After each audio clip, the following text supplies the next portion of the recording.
Good morning, everybody. Thank you so much for coming today to the launch of our partnership report, Our Housing Rights, Housing Crisis Disabled People Face in Ireland Today. We really appreciate you coming and giving up your time, and we're really excited about this unique event today. Today, we're going to hear from two members of different organisations who've come together for the same purpose. We're going to be listening to James Cawley, who is the Independent Living Movement Ireland's Policy Officer, and then we'll be hearing from Tomás Murphy, who is highly involved in Inclusion Ireland and is a Trinity graduate. My name is James Casey and I work for Independent Living Movement Ireland. Today, I think, marks a seminal event in Irish society, especially in relation to disability rights. In the year that we report about the UN CRPD, it shows that when two organisations come together and work effectively together, they can create a fantastically applicable report giving solutions for disabled people in housing. This report reflects several months of work in which we had consultations directly with disabled people from both Inclusion Ireland and ILMI, and also in partnership together. And it reflects the perspectives and also the issues that are affecting disabled people in relation to housing today in Ireland. But it also gives a solution, an unfiltered, authentic solution. So thank you so much today. With further ado, I'm going to go to someone who knows a lot more about housing than I do, and that is James Cawley, who is ILMI's Policy Officer. Thanks a million, James. Thank you very much. So I suppose our housing rights, tackling the housing crisis for disabled people, is a joint campaign, as James said, between Independent Living Movement Ireland and Inclusion Ireland. The first stage has been the development of a report based on the experiences and concerns of disabled people and their families who took part, as James mentioned, in 6 focus groups carried out in July 2021. It will form the basis of a new campaign to see vital changes in the new housing strategy for disabled people, which is currently being developed by the Housing Agency. To put this into context, as James also mentioned, that Ireland did ratify the UN CRPD, or the United Nations Convention on the Rights of People with Disabilities, in 2018. And Article 19 of this convention states that disabled people have the right to live in, be part of, and use services and amenities in their communities. Disabled people should be able to choose where and with whom they live with the appropriate and adequate supports as outlined in Article 19 of the UN CRPD. The new report highlights a number of things, and the one main thing it does highlight is the impossible application process that disabled people face. It can be different in every county, it is not transparent, and is so complicated and repetitive that it often confuses people. It also requires disabled people to apply separately to both the local authority and the HSE for a support package, and there is no clear pathway to apply for supports, and very little engagement between the local authority and the HSE. Many disabled people feel that they are being left reliant on family members for accommodation and support, with high numbers now ageing in the family home with ageing parents. Many simply just give up or don't apply, giving hugely an underestimated picture of the real level of need, of real need. The report examines 3 areas of accessible housing, affordable housing, and independent living supports. The issues raised in focus groups in relation to these included the importance of universal design in the planning and design stage of building homes, and the importance of the location of a house and assistive technologies to enable independence. It also identified the difficulties in relation to the application process, as we mentioned before, large waiting lists, inadequate housing grants, but also broader issues were identified around poverty, the cost of disability, inadequate and inaccessible housing schemes such as the Housing Assistance Payment, or also known as HAP, the unavailability of social housing, and the lack of choice and control disabled people have over their supports, such as a lack of access to personalised budgets, personal assistance, home supports, and a general lack of understanding of what supports are required for disabled people to live independent lives. We must remember disabled people make up 13.5% of the population, but represent 27% of the homeless population. Just over 4,000 disabled people continue to live in inappropriate institutional settings, with many young people under the age of 65 placed inappropriately in nursing homes.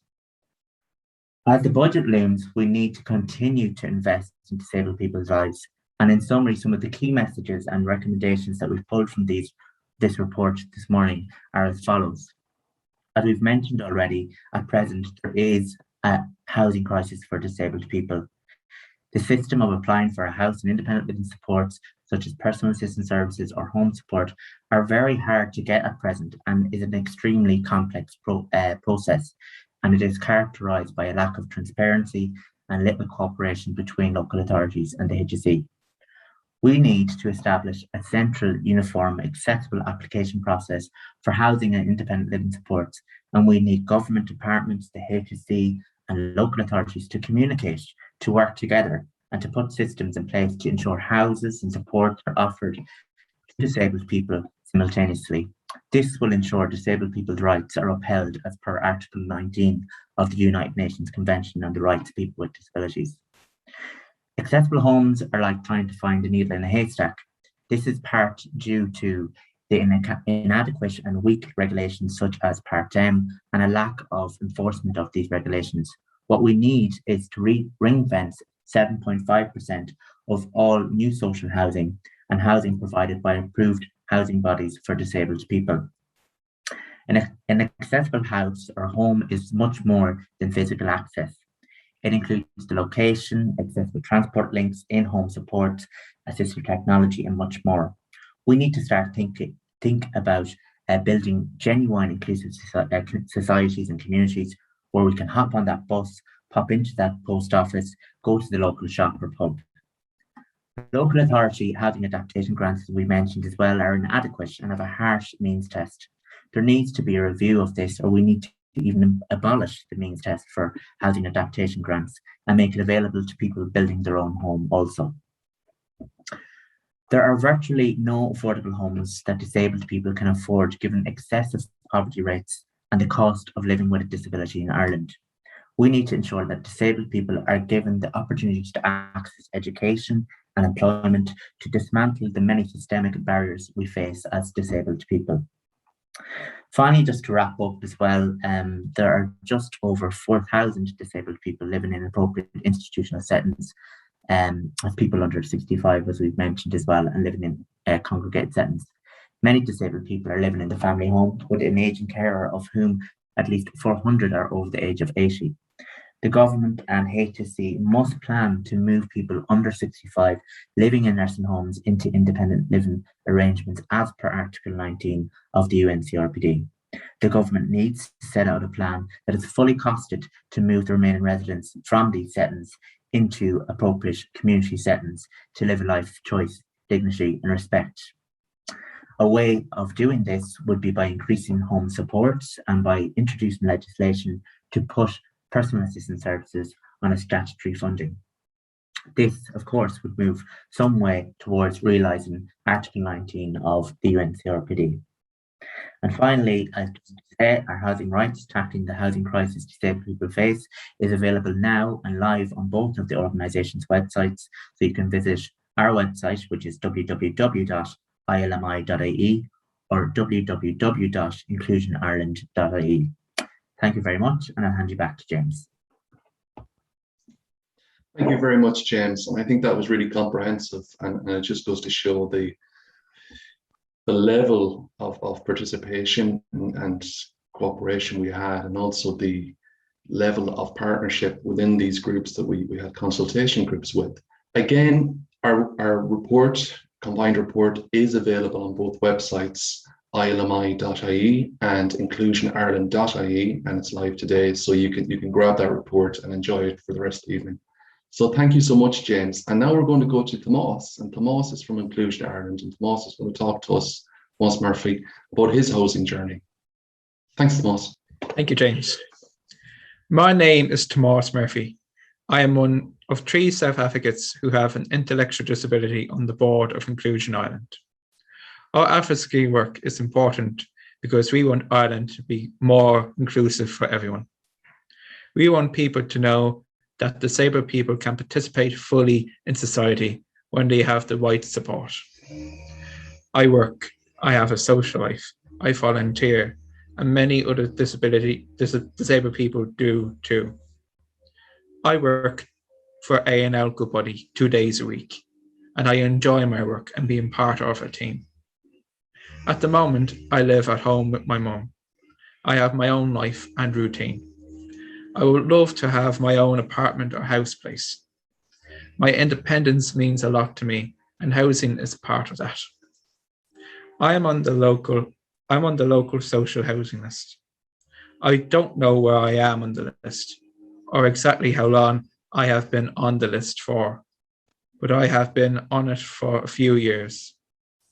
It's a very complicated process to apply for housing, and I don't really know what happens next or where I will get a house. I don't like how that makes me feel. There are a lot of forms to fill out, and they are not easy to read. I had help from my parents to apply, but I feel the application process needs to be easier to understand. I sometimes get an email when the local authority has a house in my area. These are called choice-based lettings, but they are not suitable for me.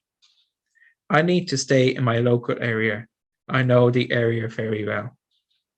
I know where I go in my local area. I feel safe. I don't have physical access needs, but where my house will be in the future will make a big difference to me. I will need support with information or forms and general paperwork, so I know what I need to do when I do have a local authority house. I want to be near shops and services. I take the bus to work, and I'm happy to continue to do that. I really like my independence, and I look forward to living on my own and doing all the day-to-day things, but I need a house first. My story is just one experience. Making things better in housing will have a positive impact on many disabled people. Our report gives ideas for the housing strategy for disabled people, which will be published soon. I would like to tell you about some key recommendations in the report that will make things better for everyone. Applying for housing. We need one accessible way to apply for housing and independent living support that is the same in every area of the country. The way to apply must be accessible and easy to understand for disabled people. We need to have information about waiting lists for housing and independent living supports.